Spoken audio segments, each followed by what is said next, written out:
Chapter 31, Train Wreck. Vic took his fourth trip to India early in 1996. By now, we'd gotten pretty used to the logistics of communication and support. He always seemed to need something once he got there. We communicated with him mostly by email using state-of-the-art dial-up connections on landlines. So that he could easily take a computer along, we gave him a notebook computer. Primitive by today's standards, but high-tech for the time. When Vic was in India, however, the infrastructure of the country put a crimp in our style. First of all, the rural areas had insufficient generating capacity, and the authorities rationed electricity. It was common in those areas for electricity to be available for only a few hours a day. Add to that the fact that not any phone line would work correctly with a modem. There's usually in any given small town a single store in a shack down a side street that sold connection time on a landline. That result was that Vic could connect to the internet only once per day, at most, and only long enough to upload his outgoing and download incoming emails. Plus, it cost him precious money and time.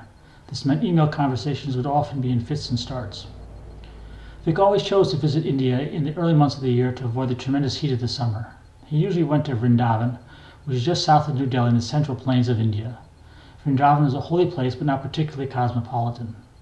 On this trip, he first went to Mayapur, which is in the eastern part of India near the border with Bangladesh. He planned to travel by train to Vrindavan after staying a week or two in Mayapur. His last email had arrived 3 weeks earlier. I was used to gaps in email communications because of India's poor infrastructure, but this was much longer than expected. One Sunday morning, I sat at my computer with a nice hot cup of coffee reading my email. Bunch of notes from Vic. Logjam was broken. Let's see what's up. Naturally, I start with the one titled, A Near-Death Experience. 3 paragraphs in, and I shout to Linda, come quickly. There was very important news. Linda arrived breathless, expecting the worst without even knowing the topic. What's wrong? What happened? I think he's all right, but it looks like Vic was in a train wreck. Linda grabs my shoulder and says, Victor, is he okay? This is just horrible. She drew a chair close by and sat bolt upright while I started at the beginning, reading aloud. To February 1996, midnight. I am sleeping comfortably in a high-class berth on the Rajarani Express, India's finest and fastest train, when a heavy iron thud shakes me upright with open eyes. Bouncing, clanging, heaviness of half-sleep is like fog, low visibility into reality. Hare Krishna, Hare Krishna, Hare Krishna, Hare Krishna, louder and louder. Another abrupt bounce and we slide to a sudden stop and start to tip over. The whole car tilting to the left, sinking. I am fully awake, but hardly more able to grasp the situation. I am in India, no English, no nothing. I don't know anything about what goes on over there, how things work, what to do and what not to do. It's not like my parents ever instructed in my young years. Now, son, if you're ever in a train wreck in East India that suddenly starts bouncing around wildly, derails, and starts to tip over in the middle of the night, you should immediately, and whatever you do, don't. And now it's black. Electricity shut off, and the ventilation system too. I couldn't even weigh the possibilities, much less come to a decision on how to act.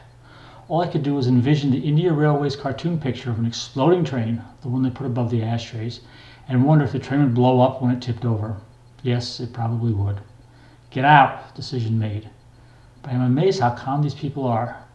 Bhagavan shouts at the darkness asking where Guru Raja is. More decisions. Should I fumble through the blackness to unlock the chain securing Guru Raja? What about Guru Maharaj's briefcase, his computer, my computer? I thought that if I died or got seriously hurt, Guru Maharaj would be really upset, more than if I lost the computers or money, or yes, even Guru Raj. I don't know if that's right or wrong, but that's how I thought, so I just got up and started to climb the sharply tilted train floor, shrouded in darkness, heading for the door, holding my bead bag. No one was rioting. Maybe it was just a matter of time, but I must say my respect for the Indians increased. They are composed. Now I found my way to the door into safety. Except that the door was padlocked shut. Both of them. No, all 3 of them. You couldn't even get into the next car. I panicked a bit. In my mind, I contemplated the car's construction. Sealed windows, air-conditioned class, no ventilation, 65 breathing Indians and me, wondering when I would get an asthma attack. I took the asthma inhaler from my dhoti fold and shot some into my lungs. Bhagavan was starting to panic. Me, I was in limbo. What to do? I had no idea. I couldn't even make up a guess. I had no foothill on the mountain of possibilities, and non-English voices began to surround me, nervous. Someone tried to open the padlock by pushing it. Should we break the window? Bhagavan asked me. Who knows? Break it. He grabbed a fire extinguisher and started ramming the window again and again. Strongest damn glass in the whole of India, shards flying everywhere. Should I really do it? Break it. But the window's second layer just wouldn't crack. People were trying to convince us that the doors were open at the other end of the car. I was reluctant to move an inch, but somehow I walked across the tilted midnight floor to the other end of the car. Bhagavan got Giriraj somehow.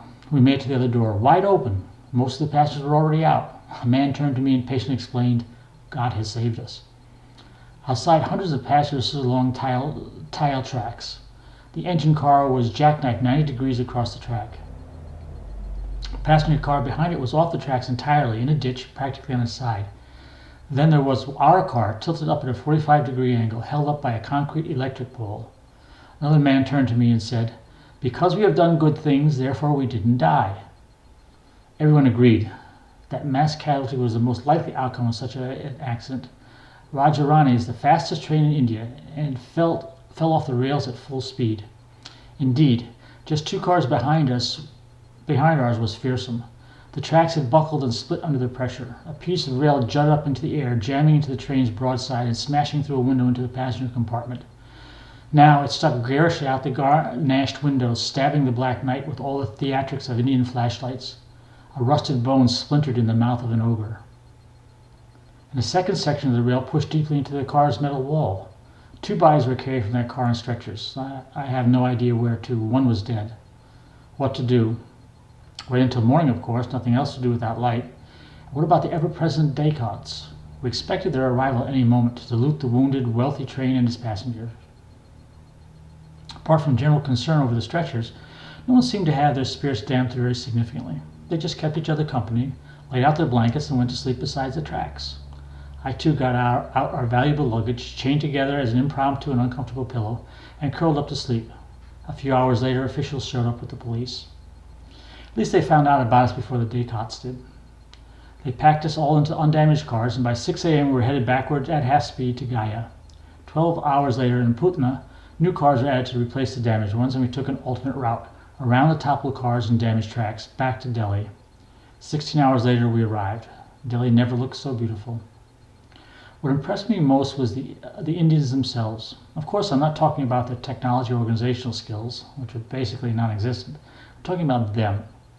True, this was a high-class train of cultured people, but it goes to show the Indian culture is so nice. People were constantly helping one another the entire time. The mood was naturally very selfless and service-oriented. That is their fortunate upbringing. And they were calm and flexible in every situation, a state of mind that comes from faith in God and knowledge that He, not us, is really in control. Having moved around so much, we met many different people. I talked extensively with the wife of a Supreme Court judge about Krishna consciousness and my involvement in ISKCON. She was very respectful and impressed with Sri Prabhupada's achievements.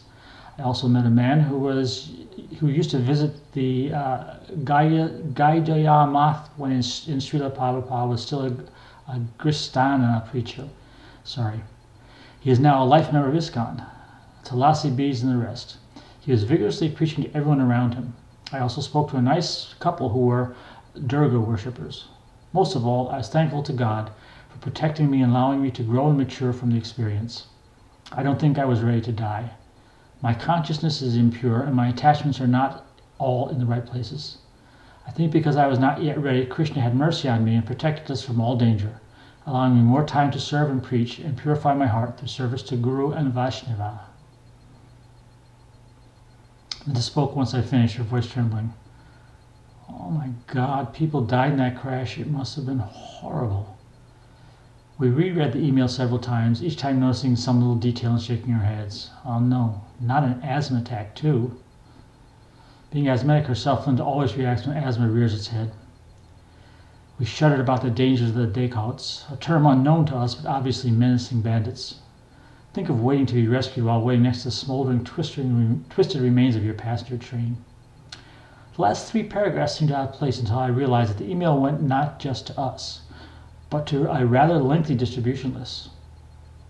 The annoyance of not being notified quickly and privately was overshadowed by the knowledge that Vic made it through without permanent damage. Then something in the last paragraph struck me. I wonder why he first thanked God for getting him through the ordeal. Then he thanked Krishna. I can't think about that now, and it says I'm still shaking. What's going to go wrong next?